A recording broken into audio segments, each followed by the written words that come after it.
পাঁচবার তো আল্লাহর হুকুম মানার জন্য, পাঁচবার আল্লাহর হুকুম মানার জন্য খাওয়া, পায়খানা, পেশাব, মাঠে যাওয়া, কাজে যাওয়া, এসে আরো তো হাত ধুচ্ছে। আমি হিসাব করে দেখেছি সারাদিন অন্তত 50 বার হয়ে যায় টোটালের উপর। তাহলে 50 বার যখন ধুচ্ছি ওদের থেকে আমরা বেশি ধুচ্ছি। এবং আমরা নিয়ম করি আসর থেকে মাগরিব, মাগরিব থেকে এশা, ঘুম থেকে উঠে আগে ফজর। তা যাক, এখন বলবেন তা আমাদের ও পাড়ার হাজী সাহেব মারা গেল করোনা। আসলে ব্যাপারটা তা নয়। সাপের না, যত মানুষের সাপে কাটে 100টার মধ্যে 80% সাপের কিন্তু বিষ নেই, 20% সাপের বিষ আছে। কিন্তু সাপে কামড়ালেই মানুষ দৌড়ায়, বলে সাপে কামড়ে। কি বলেছি বুঝতে পেরেছেন? 20% সাপের, 20% সাপের বিষ আছে, আর 80% সাপের বিষ নেই। কিন্তু সাপে কামড়েছে মানুষ দৌড় আতঙ্কে। একটা ছেলে আছে, ছেলেটার বাড়ি মেদিনীপুর, ছেলেটা স্কুল মাস্টার এবং ডাক্তার। ছেলেটার নাম তোহা আলী খান। ফেসবুকেও বিশাল লেখালেখি করে ছেলেটা। ওই ছেলেটি করোনার পিরিয়ডে, আমি ওর ফেসবুকে ফলো আছি, রীতিমতো দৈনন্দিন একটা নয়, দুটো, তিনটে, চারটে করে লাশ গোসল দিয়েছে, কবর খুঁড়েছে, মাটি দিয়েছে, মানুষকে চিকিৎসা দিয়েছে। ছেলেটার মুখে দাঁড়িয়ে নেই, কিন্তু ছেলেটা শরিয়াত মানে, শরিয়াতের জ্ঞান আছে, জেনারেল শিক্ষিত, কিন্তু হাদিস কোরআন গবেষণা করে সে মানুষের পরিষেবা দিয়েছে। তাহলে তার মৃত্যু হতো না হতো না? করোনায় যদি মরে মাস্ক পরতে বলছে, মুসলিম মেয়েরা যখন হিজাবের মতো বাঁধছে তখন তার চুল কাটছে কেন? রাহুল গান্ধী তো একটা রিপোর্ট সামনে পেশ করেছে। তা যাক, আসছি চলে। তো এখন করোনার পিরিয়ডে হাজী সাহেব বলল তাহলে কি করে? এখন এই জায়গায় মনে রাখুন, হে উপস্থিত জনমন্ডলী, আমার আল্লাহ ইচ্ছা করলে করোনার মতো গজব দিয়ে আমাদের শেষ করে দিতে পারতেন, কিন্তু দেননি কেন? মেয়ের বাপ বিয়ে দেয় একটা মেয়ের সাথে একটা ছেলেকে, কিন্তু 100 বরযাত্রীকে খেতে দেয় না, দেয় না? আজকের দিনে আমাদের এই মসজিদের যিনি মুয়াজ্জিন, উনি হলেন বর, গ্রামবাসী হলো বরযাত্রী। এখন বিয়ের দিন বরকে রেখে যদি বরযাত্রীকে বলে তোমার কাছে বর, তার মামাতো বোনিরা কেরালায় চলে গেছে, বিয়ের দিন ছিল তাই আমরা এইছি, দুটো খেতে দাও, ভাত দেবে না গরম গরম দেবে? পুরো গরম গরম কষা দেবে, কারণ বর ছাড়া বরযাত্রীর কোনো মূল্য নেই। তো আজকের দিনে যে বড় আব্বা, যে দাদু, যে চাচা মসজিদে মুয়াজ্জিনের আজানের আগে পরে যাচ্ছে, ওনারা হলেন বর, আমরা বেনামাজি, আমরা হলাম বরযাত্রী। একটা বরকে লক্ষ্য করে যদি 100 বরযাত্রীকে মেয়ের বাপ খেতে দিতে পারে, ওই নামাজি বাপ চাচার ওসিলায় আমার আল্লাহ গোটা মহল্লাকে হেফাজত করতে পারে। বলুন সুবহানাল্লাহ। কিন্তু আজকের দিনে যাদের দোয়ার বদৌলতে আমরা ভালো আছি, তারাই আমাদের থেকে লাঞ্ছিত, বঞ্চিত, হেউ, পদদলিত, অপমানিত। তারা কারা? বড় আব্বা, মামা, খালু, দাদু, মানে এক কথা তারা আমাদের কাছ থেকে বঞ্চিত। বলবেন প্রমাণ? প্রমাণ যদি না দিতে পারি, গেটের পাশে 4 চাকা গাড়িটা আছে, দিয়ে চলে যাবে। বক্তারা উচিত কথা বলে না, বললে আর দাওয়াত করে না। তা আমার দাওয়াতেরও কোনো চিন্তা নেই, কানার আবার রাত দিন ব্যাঙের আবার সর্দি কাশি, আমারও সব কোনো চিন্তা নেই। মোটামুটি আল্লাহ যা লিখে রেখেছো তকদিরে তা পাবো। বাকি আমার যেটা ওষুধ দেওয়ার দিতে হবে। আমজাদ মাওলানা আমার আব্বাজান ইন্তেকাল করেছেন 2004-এ 12ই ফেব্রুয়ারি, আজকের 21 বছর কম বেশি। আব্বাজান ইন্তেকাল করেছেন 21 বছর আগে। আজও এই এলাকার মানুষ আমজাদ হোসেনের কথা মনে রেখেছেন না রাখেন? শুধুমাত্র তিনি হকের উপরে ছিলেন তাই মানুষ তাকে মনে রেখেছেন। দিল্লির বাদশা শাহজাহান, মানুষটা মারা গেছে, তার কবরটা পুলিশ দিয়ে পাহারা দেয়া হচ্ছে, আর আমাদের মতো জ্যান্ত মুসলমানকে সুযোগ পেলেই গলা ধাক্কা দিচ্ছে। কেন? আমরা এক পার্টির খাই, আর এক পার্টির মিছিলে যাই, আর এক পার্টির হয়ে দালালি করি। কিন্তু দিল্লির বাদশা শাহজাহান, মানুষটা মারা গেল, তার কবরটা পুলিশ দিয়ে পাহারা দেওয়া হচ্ছে, আর আমাদের মতো জ্যান্ত মুসলমানের সুযোগ পেলেই গলা ধাক্কা দিচ্ছে। কারণটা কি পরে বলবো। দাদা হুজুর পীর কেবলা রহমাতুল্লাহ আলাইহি ইন্তেকাল করলেন, 5 হুজুর ইন্তেকাল করলেন, তারা যোগ্য আওলাদগণ ইন্তেকাল করলেন। তারা অসুস্থ হলে আমরা শুনে আফসোস করি, কষ্ট পাই, চোখের পানি ঝরাই। তাদের ইন্তেকালে আমরা কষ্ট পাই, দৌড়ে যাই।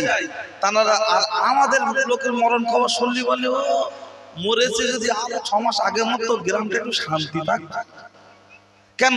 পাখি উপরে উড়িয়া যায়, নিচে থাকে ছায়া, মানুষ চলিয়া যায়, থেকে যায় শুধু মায়া। এমন জীবন করিবে গঠন, মরণে হাসিবে তুমি, কাঁদিবে ভুবন। আমজাদ হোসেন জীবন তৈরি করে গেছে, মানুষ তাই তার জন্য কাঁদছে। দাদা হুজুর, পাঁচ হুজুর জীবন তৈরি করে গেছেন, তাই মানুষ তাদের জন্য কাঁদছে। আর যারা শুধু স্বার্থ সিদ্ধি, দুনিয়া লোভী, নিজেরা বিল্ডিং বালাখানা তৈরি করছে, হোক মাস্টার, হোক ডাক্তার, হোক মাওলানা, হোক মেম্বার, হোক প্রধান, যারা শুধু নিজেরটা ভেবেছে, ও মরে গেলে দোয়া পড়া বন্ধদের লোক বলেছে তালবে সহায়কার আগে মরলেই ভালো।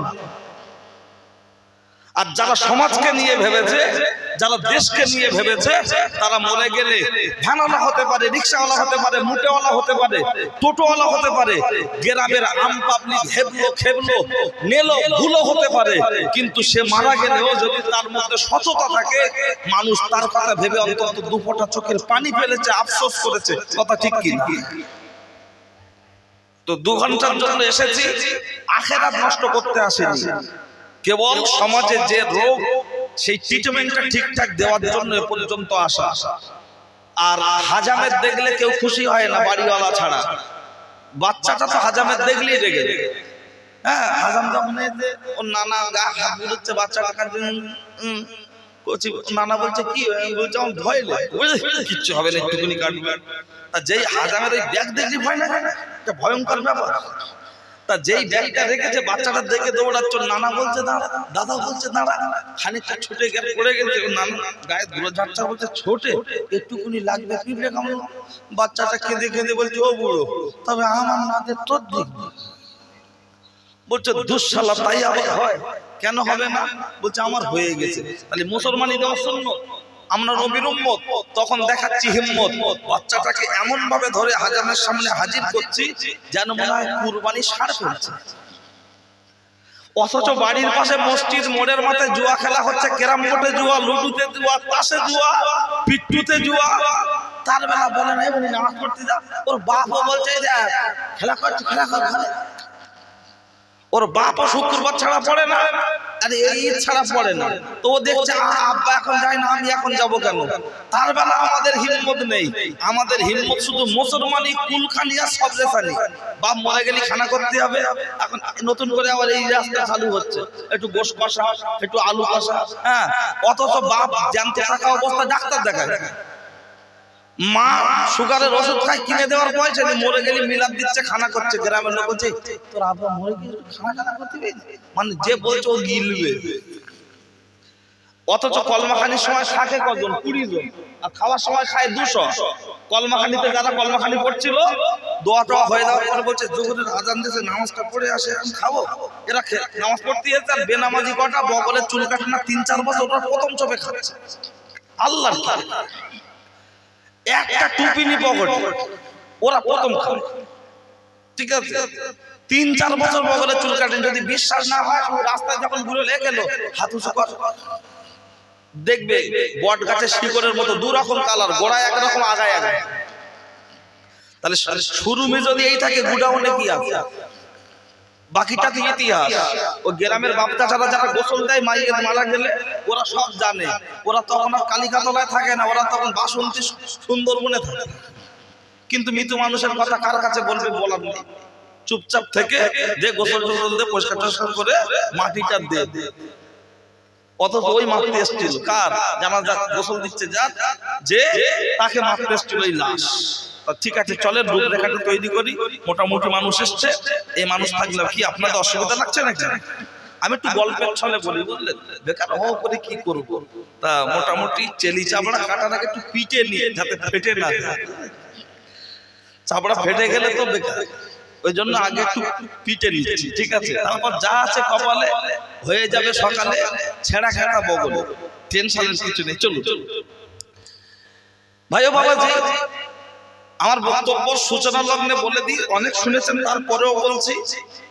আশা করছি ভুল না বলার চেষ্টা করবো, তবে আদম সন্তান তো ভুল হলে হতে পারে। সন্তান মনে করে, ভাই মনে করে একটু ধরিয়ে দেবে, বন্ধু মনে করবো, রেগে যাবো না। ভুল যে ধরিয়ে দেয় সে তো বন্ধু, খামাখাই রাখবো কেন? যদি মনে করেন ঠিক বলছি, মেনে নেবেন। প্রয়োজনে মোবাইলে একটু রেকর্ড করেন। ঠিক আছে, চলো।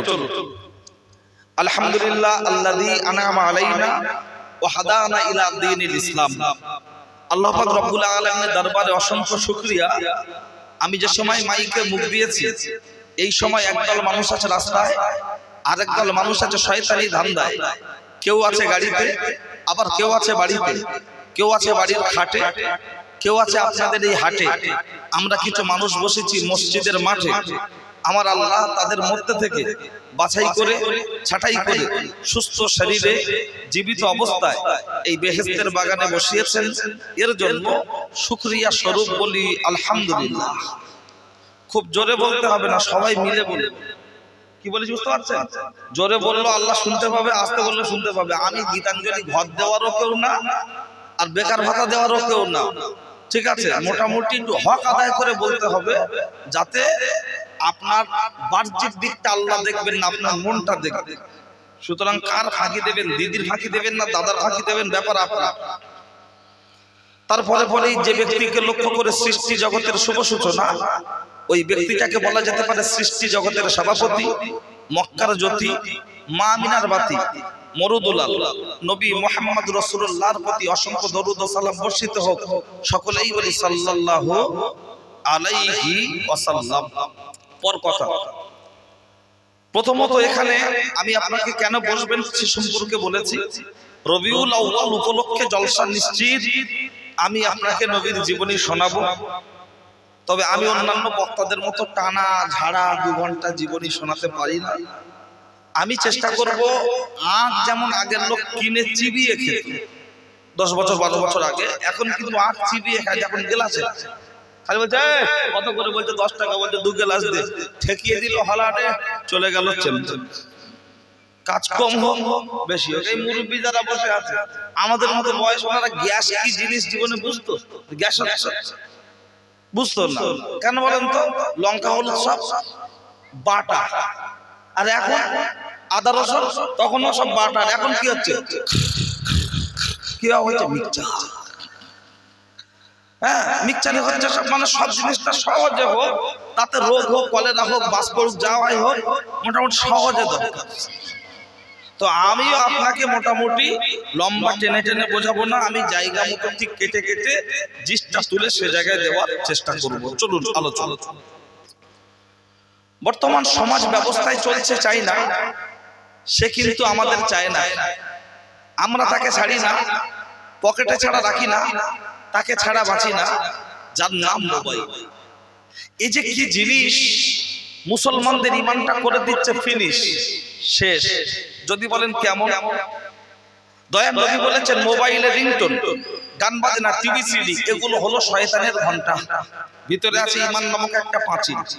ছোটবেলায় গ্রামগঞ্জে মাটির পাঁচিল দেওয়া থাকতো, পাঁচিলের উপরে এরকম ছাউনি করা থাকতো বিচলি খড় দিয়ে। যদি বলা হয় বড় আব্বা ছাউনি করেছেন কেন? বলে আকাশ থেকে বৃষ্টি হলে পাঁচিলটা ভেঙে যাবে, পড়ে যাবে, তাই ছাউনি দেওয়ার দরকার। দয়াল নবী বলেছেন ভিতরে যে ঈমান নামক যে পাঁচিলটা আছে, আর গান বাজনা, সুদ ঘুষ, লটারি, জুয়া এগুলো হলো আপনার পানি। 2 কান থেকে ঈমান নামক পাঁচিলের উপরে প্রতিদিন যখন পড়ছে, ওই পাঁচিলটা ভেঙে যাচ্ছে না? যাচ্ছে না? প্রমাণ নিশ্চিত পেয়ে যাবে। এই জল, এই নবী দিবসে জলসা উপলক্ষে কেউ দিচ্ছে চাঁদা, আবার কেউ দিচ্ছে বাধা দিয়ে বলছে কি হচ্ছে সাফ করে বন্ধ করতে দে।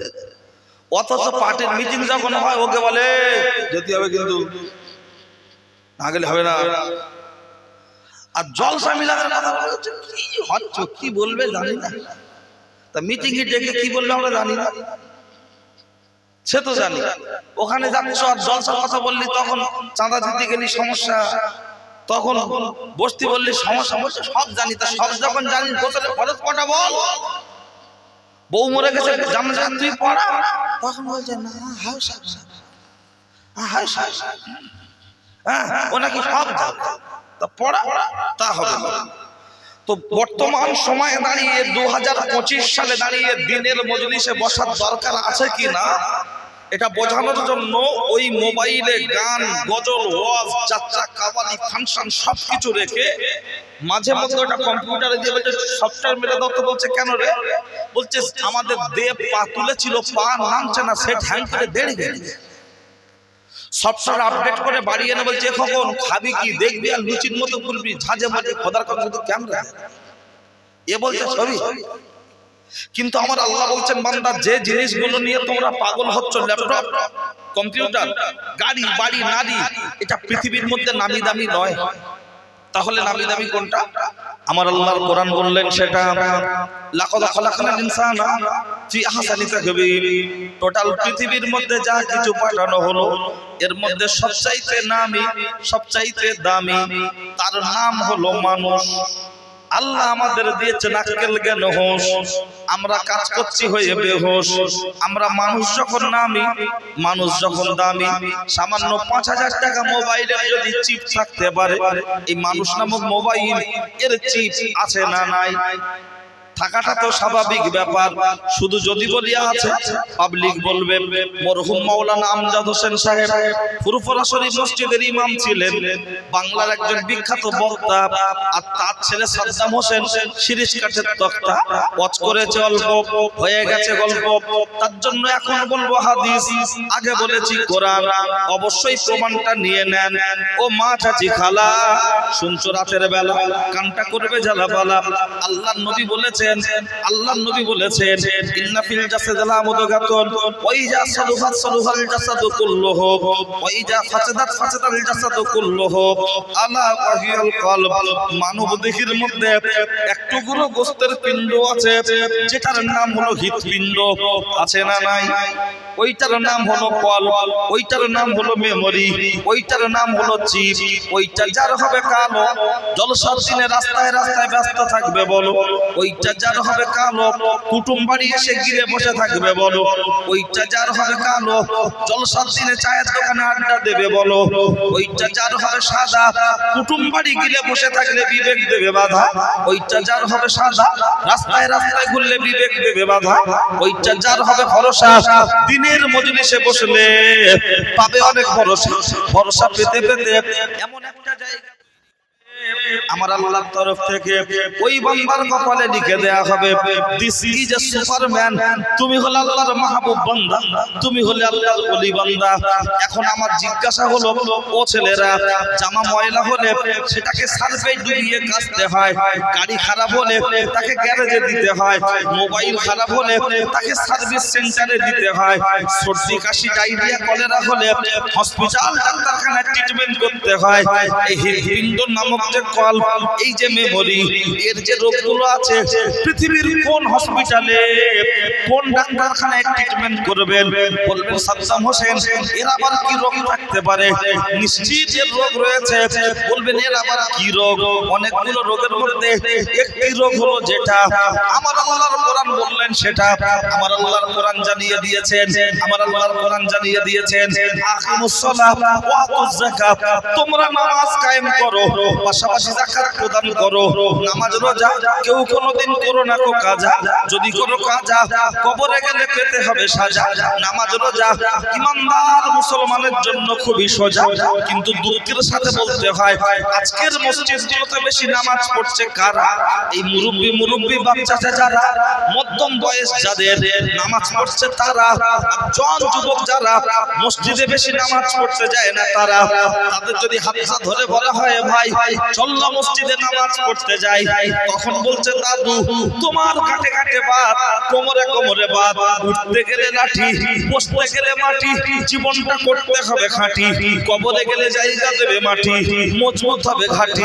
এখন তোমরা বলবে নামাজ নামাজ নামাজ, আমরা বলবো সমাজ সমাজ সমাজ, তোমরা বলবে ভাত ভাত ভাত, আমরা বলবো মদ মদ মদ। উঠতি বয়সে ফুর্তি করবো, ধরা পড়লে ধনঞ্জয়, না পড়লে ফুল এনজয়।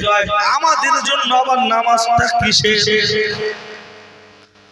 এই আপনাদের এই রাস্তার উপরে দুটো একটা টাইম পাস বলে দোকানের নাম হয়েছে না হয়নি? Time pass, restaurant, chowmein. বাড়ির বউ কি রান্না করবে তাও জানে না, ও টাইম পাস করে ওখানে চায়ের দোকানে বসে এরকম করে বেঁকে ছবি ছুঁয়ে বলছে আমাকে কেমন লাগছে। তার মানে গরু হাটে উঠতে চাইছে, ও বাড়ি বউ রেখে আবার অন্য মেয়ে জোগাড় করছে। প্রমাণ একটু এই এলাকার ছেলে রেখে নিয়ে যাবেন, এরা আবাসে নিয়ে যাবে ওই আপনার মৌখালির দিকে যেতে, মানে ক্যানিং থেকে যে রাস্তাটা ওই নদী ধরে চলে আসছে না, ওখানে গিয়ে দেখবে। আর ওদিককার আবার যন্ত্রগুলো এদিকে আসবে, তার কারণ তারা বড় বড় দেখে ফেলবে, বাড়ি গিয়ে বলবে স্কুল ড্রেস পরে ঘুরছে। ওরা কি কোন বাড়ি গেছে স্কুল ড্রেস পরে? আর এখন দর্জির কাজ করে কোন রকম একটা ওই 40-50 টাকা ডাউন পেমেন্ট করে একটা গাড়ি নিয়েছে, এরকম বড় ট্যাঙ্কি, ও ভালো করে একা বসতে পারে না, শুয়ে পড়ছে। আর পিছনে যেটা বসিয়েছে মেয়ে না পাওয়ার ব্যাংক, মোবাইল চার্জবেন না পাওয়ার ব্যাংক, 20,000 এমপিআর আছে, 10,000 এমপিআর আছে, পাওয়ার ব্যাংক থাকলে, পাওয়ার ব্যাংক যেখানে চার্জ দেওয়ার চিন্তা নেই সেখানে। তো পাওয়ার ব্যাংক থাকলে যেমন মোবাইলে চার্জ ঠিক থাকে, পিছনে যদি ওরকম পাওয়ার ব্যাংক থাকে, ও এমন ভাবে গাড়ি চালায় মনে হয় যেন আজরাইলের সাথে দেখা করতে যাচ্ছে। আর চলছে বাচ্চারা যাদের বয়স হয়ে গেছে দেখে নজর জ্বালা করে, কিন্তু কি বলবে, যদি একটা চড় মারে যেন তোর ক্লাবে বিচার হবে, ও চাচারা আবার 60,000 টাকা যদি পানা হবে। ওরা ভাই আর বোন কলেজে পড়ে একই রকম, তুমি কেন মারতে গেছো? আর রাসূলুল্লাহ কি বলেছেন, ফামান মিনকুম মুনকারান ফালিয়ুগইরবিয়াদি ওয়া ইন লাম ইস্তাতিফা বিকলবিহি ওয়া ইন লাম ইস্তাতিফা বিলিসানিহি ওয়া যালিকা যাফুল ঈমান। রাসূল বলেছেন তোমার সামনে অন্যায় দেখলে তুমি হাত দিয়ে প্রতিবাদ করো,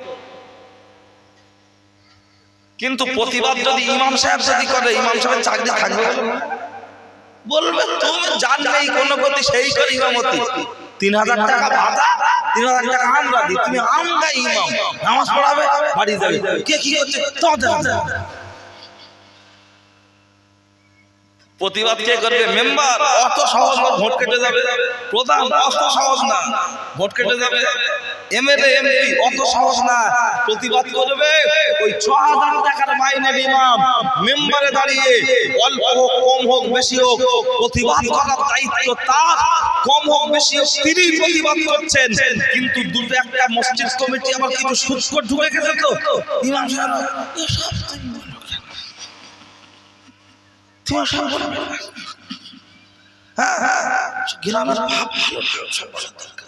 গ্রামের ভাব যখন ভালো না, যাদের নিয়ে বললে সমস্যা ওদের আধার কার্ড এভিডেন্ট করে বাগদি করে দাও, তাহলে ইমাম সাহেব কোনো সমস্যা নেই। ইক্তেদা করে ইমাম সাহেবের পিছনে, ইমাম সাহেব বললে সমস্যা।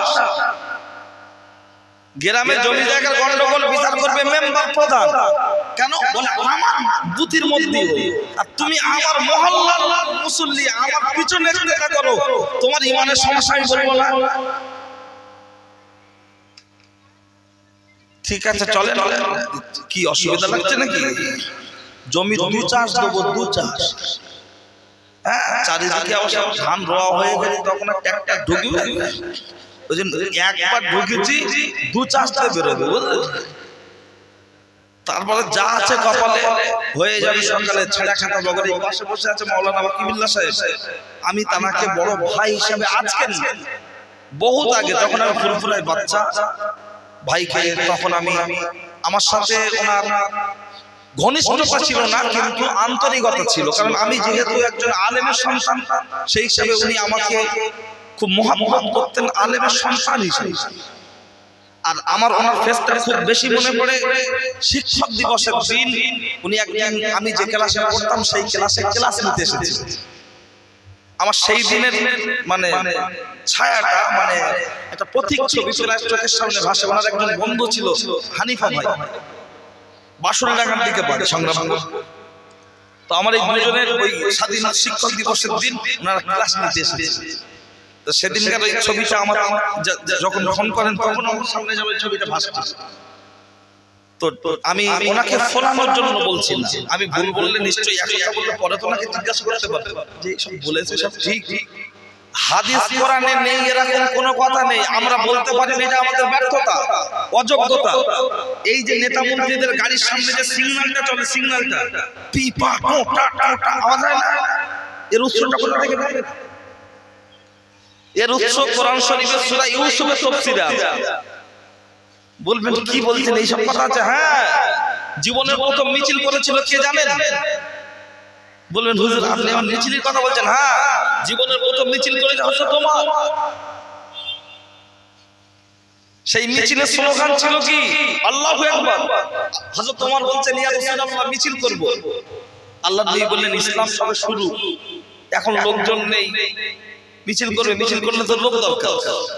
হযরত ওমর বলছেন ইয়া রাসূলুল্লাহ আপনি পারমিশন দেন আমি লোক জড়ো করব। আল্লাহ নবী পারমিশন দিচ্ছেন না, খুব জোর করে পারমিশন নিয়েছে। বলছেন ইয়া রাসূলুল্লাহ পারমিশন দেন, খুব রিকোয়েস্ট করে পারমিশন নিয়ে হযরত ওমর খুঁজে খুঁজে লোক জড়ো করেছে। কজন জানেন? 10 জন। এপারে 5 জন, এপারে 5 জন দাঁড় করিয়ে দিয়ে হযরত ওমর মাঝখানে দাঁড়িয়ে তাকবীর দিচ্ছে, লিল্লাহি তাকবীর। দুই পাশ থেকে 10 জন বলছে আল্লাহু আকবার, আল্লাহু আকবার। মিছিল যাচ্ছে। দয়ার নবী বললেন ওমর দাঁড়াও, এই মিছিল কত দূর যাবে? বললেন ইয়া রাসূলুল্লাহ ঈমান এনেছি, এখনো কাবাকে বুকের সাথে জড়িয়ে ধরে চুম্বন করতে পারিনি। আমার মিছিল ততক্ষণ পর্যন্ত চলবে যতক্ষণ পর্যন্ত কাবাকে বুকে জড়িয়ে হাজরা আসওয়াদ চুম্বন না করতে পারবো। আল্লাহ নবী বললেন ওমর ওরা তোমার চ্যালেঞ্জ করছে, গর্দান কাটবে, তুমি কি ভয় পাচ্ছ না? হযরত ওমর বলেছিলেন ইয়া রাসূলুল্লাহ দুপাশ থেকে যখন 5 জন 10 জন আল্লাহু আকবার, আল্লাহু আকবার এই আওয়াজের ধ্বনি দিচ্ছে, আমার ঈমানি পাওয়ারটা এত বড় হয়ে যাচ্ছে, মনে হয় গোটা পৃথিবীর বেঈমানরা যদি একদিকে দাঁড়িয়ে যায় তাদের বিরুদ্ধে যুদ্ধ করার জন্য আমি ওমর একাই যথেষ্ট। নারে তাকবীর, নারে তাকবীর। কোথায় আছেন? কিসের ভয় পাচ্ছেন? যে দেওবন্দ মাদ্রাসা স্বাধীনতা সংগ্রামে অংশগ্রহণ করেছিলেন, আলেম হাফেজরা যদি দেশ স্বাধীনের জন্য মসজিদের মেম্বারে দাঁড়িয়ে বক্তব্য না দিত, মুসল্লিদের উদ্বুদ্ধ যদি না করত, দেশ স্বাধীন হতো না। আর আজকে চোখমোটা তারা বলছে মুসলমানদেরকে তাড়িয়ে দিতে হবে, এরা স্বাধীনতা সংগ্রামীরা বিরোধী। আমরা বলতে চাই দেশের জন্য 93,000 মানুষ রক্ত দিয়েছে, তার মধ্যে 63,000 মুসলমান রক্ত দিয়েছে। আলেম হাফেজ মাস্টার ডাক্তার সাধারণ পাবলিক 63,000 মুসলমান রক্ত দিয়েছে। আবারও যদি রক্ত দেওয়ার দরকার হয়, জীবন দেওয়ার দরকার হয়, জীবন দেবো, রক্ত দেবো, জন্মভূমির 1 ইঞ্চি মাটি আমরা ছাড়বো না। নারে তাকবীর, নারে তাকবীর। আমাদের কাগজপত্র আছে না নাই? সব আছে, শুধু বানান একটু ভুল। রেশন কার্ড সংশোধনের জন্য, আপনার ডকুমেন্ট সংশোধন করার জন্য মাধ্যমিকের অ্যাডমিট দেয়া হচ্ছে ক্যাপিটালে লেখা, যেটাকে আমরা বলি বড় হাতের লেখা। এমডি আবু জাফর লস্কর পরিষ্কার লেখা আছে, ও গাঁজাখোররা দেখে তারপরেও ভুল টাইপ করছে। তারপরেও কারণ ওরা তো পড়াশোনা করে চাকরি পায়নি, মালে পেয়েছে, মালে যোগাযোগে, আর ওগুলো কন্ট্রাকচুয়ালে দিয়ে দেয়। আপনার গ্রামগঞ্জে কারো একজন এই পাস, যার যোগাযোগ যত ভালো সে পেয়ে যায়। কাঠ পিছু পাবে 2 টাকা, ফর্ম পিছু পাবে 5 টাকা। একটা ফর্মে 5 জনের নাম থাকলো, ওই ফর্মটা ফিল আপ করে দিলে 5 টাকা 10 টাকা দেবে। তাদের দায়িত্ব দিচ্ছে, কিন্তু প্রকৃতপক্ষে সবকিছু দেওয়ার পরে ভুল করছে কি করে? বলছে মাদ্রাসায় লেখাপড়া হয় না, মাদ্রাসায় জঙ্গি শিক্ষা দেওয়া হয়, আমাদের কাছে দাও। আমরা তো মৌলী সাহেব বড় জামা গায়ে দিয়ে ঘুরছি, দেখি ইংরাজি নাম লিখতে পারি কিনা। নাম লিখবো আবার মুসলিম কে অমুসলিম কি লিখতে হবে তো নাম, কিন্তু সেখানে গন্ডগোল। তার মানে আসলে তা নয়। প্রথমে একটা কথা বলেছিলাম না যে 200 দিনের গল্প, কন্ডিশনটা হলো তাই। আসুন আবার জায়গা মতো পাবেন। কি বলছিলাম ভুলে যাইনি, আমার মনে আছে। আমি 2টো কথা এখান থেকে বলেছিলাম। একটা হলো লাইট, তাই তো সূরা ইউসুফের তাফসীরে আছে, যদিও আজকে হয়তো সময় হবে না, বলে রাখলাম যদি সময় সুযোগ হয় বুঝিয়ে দেব। দ্বিতীয় বলেছি মিছিল। এই যে মিছিল জীবনে, এই যে ভোট দিচ্ছি আমরা, এই প্রচলন করেছেন কে? প্রিয় নবী। এই প্রচলন করেছেন প্রিয় নবী। আমার নবী ইন্তেকালের আগে পূর্বে কাউকে খলিফা নির্বাচন করে যান নি। নবী ইশারা ইঙ্গিত দিয়েছিলেন, কিন্তু সরাসরি কাউকে নাম বলেননি। একটি হাদিস রয়েছে, আল্লাহর নবী একটি পাথরের উপরে হাত রেখে পরপর হাত রাখতে বলেছিলেন। তাতে 4 জন হাত রেখেছিলেন, আবু বকর, ওমর, উসমান, আলী, এবং বলেছিলেন এনারা সকলেই পরবর্তীতে খলিফা হবেন। কি বলেছি বুঝতে পারছেন? আমার নবী কি বলে গেছে আমার পরে তুমি হবে, তুমি হবে, তুমি হবে না। ইশারা ছিল। এই যে ভোট দেওয়া, এই প্রচলন করেছেন দয়াল নবী। হাদিস কোরআনে নেই এরকম কোনো কথা নেই। আমরা